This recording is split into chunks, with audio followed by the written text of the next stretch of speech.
this. I want to thank the American people for the extraordinary honor of being elected your 47th president and your 45th president. And every citizen, I will fight for you, for your family, and your future. Every single day I will be fighting for you, and with every breath in my body, I will not rest until we have delivered the strong, safe, and prosperous America that our children deserve and that you deserve. This will truly be the golden age of America. That's what we have to have. If you're just waking up, the news is Donald Trump will be the 47th president of the United States. Fox News have called it. He's won Wisconsin, he's won Pennsylvania. He did it the quickest way possible. He won Florida, he won Georgia. The punters were right. Sam Rosbottom from Betfair. Well, that's now 23 of the last 25 major elections that the Betfair Exchange punters have correctly predicted. And the pollsters were mostly wrong. Scarlett Maguire from Jail Barn, except some plucky Brit pollsters that showed those Yankees how to do it, right? Yeah, exactly. We were right, and we've been calling it for Trump since September. So, it's been a good night for jail partners. It is only 2 a.m. here in New York, but let's look back at the last fairly spectacular few hours. It looks pretty clear that it wasn't going to go the Democrats' way when we saw some of those exit polls, right? Yeah, some of the exit polls that we got early on were fascinating, especially from the swing states. So thinking particularly here of North Carolina, of Georgia, of Pennsylvania. And in Pennsylvania and Georgia in particular, it was interesting to see that independents really weren't breaking for Harris, which was one of the things that she was banking on. And then as the early results started to come in some places like Florida, it's, been leaning towards Republicans for a few cycles now, but those numbers were up. Tell us where Trump was in the markets going in and where he ended up quite quickly as the actual data came in through. So he was the favourite going into as the polls closed, and then at around 8 p.m. Eastern time we saw a really significant move. He went, his odds went as short as they had been since July when that initial exit poll from Georgia came in, and as the results started to come in, those odds just continued to shorten. Scott, there's some very phenomenal data we're looking at that Donald Trump appears to have won nearly 40% of under 30s. This was meant to be an election where women rode out to the rescue of Kamala Harris and the Democrats, and it actually looks like the kids have helped Donald Trump. Yeah, it does look like Donald Trump made huge progress, both with young voters, but also with non-white voters as well. It looks like he won about 1 in 3 non-white voters, which for a Republican candidate is absolutely astonishing.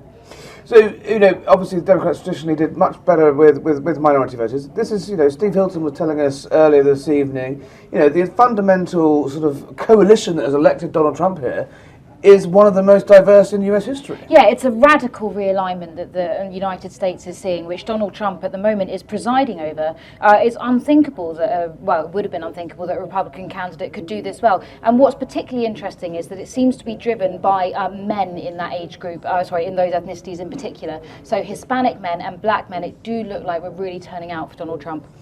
Sam, it looks like he's going to win the popular vote. That is a Republican hasn't done that since, I think, off the top of my head, 2004, George Bush, at a time of war. Completely unprecedented. I mean, he was, his chances of winning the popular vote were matched at a high of around 20 to 1. We had him winning the popular vote. I mean, there we go.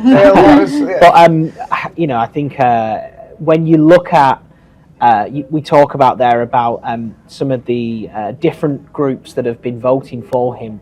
When we look at just the last week, we look at the situation with the Madison Square Garden rally. There was a lot of talk around how it's going to impact the Puerto Rican vote for him. Doesn't seem to have impacted him. Vote appears to be doing well.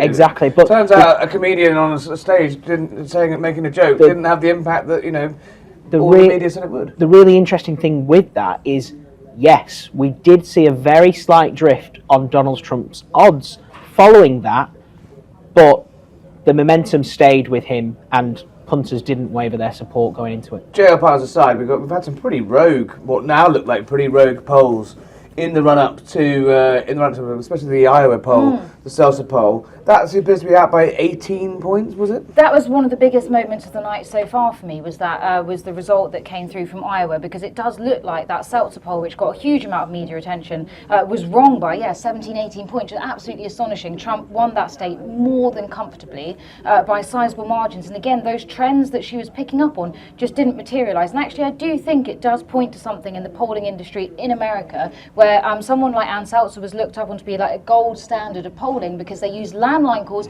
That's outdated now. I know. I mean, the British polling industry had its sort of moments in 2015 when it didn't see the Tory majority going. Obviously, Brexit, Trump won.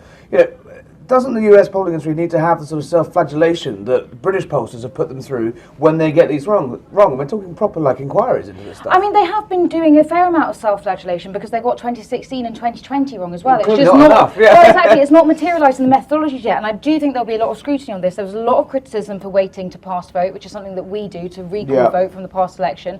And I would emphasise it's so much better. We do mixed mode polling, and that seems to be an infinitely better way of polling America. So it was about 11 p.m. We saw the mood in the Harris camp, just sort of the balloon fizzled out. You saw lots of sad faces. You saw the MAGA hat gangs at Mar-a-Lago, boogieing away. They're waiting to hear from Donald Trump. Where was Harris? Before it was called officially over. Did she go out as far as 25, 50 to 1? Oh yeah, I mean 70 to 1. She went out to as big as. I mean, look, I wish Sure could still bet on that. He was very confident. I'm going to leave him alone after this, I promise.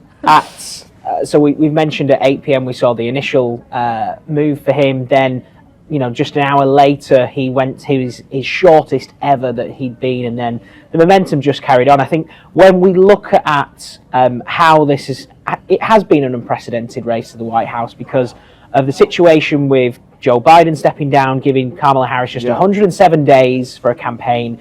The odds did fluctuate. 8 times the lead changed on the Betfair Exchange market since August, but the punters called this on the 10th of October when they made Trump the firm favourite, and the support for him didn't waver since then.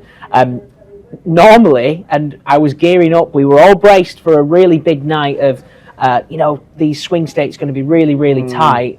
I was anticipating the market flipping potentially, lots of odds movement, lots of where's the money going here, where's the money going there, but it was completely straightforward for Donald Trump in this betting market overnight, and the punters have absolutely piled in on him. What did the punters know that pollsters didn't? What were they getting right? I mean, the fundamentals were there, with the fact that he was ahead on the economy, ahead on inflation, ahead on jobs, and ahead on immigration. Presumably the fundamentals hadn't shifted, the betting market hadn't shifted, and the last 3 months, it's just been shouting, right? Yeah, I mean, issues were absolutely in Donald Trump's favour, and so were the views on the current Harris-Biden administration, which obviously plays into that perception of issues and that Trump will be better at handling these priorities. But I do think it is worth stating and worth drawing attention to those approval ratings for the Biden-Harris administration, which were incredibly poor.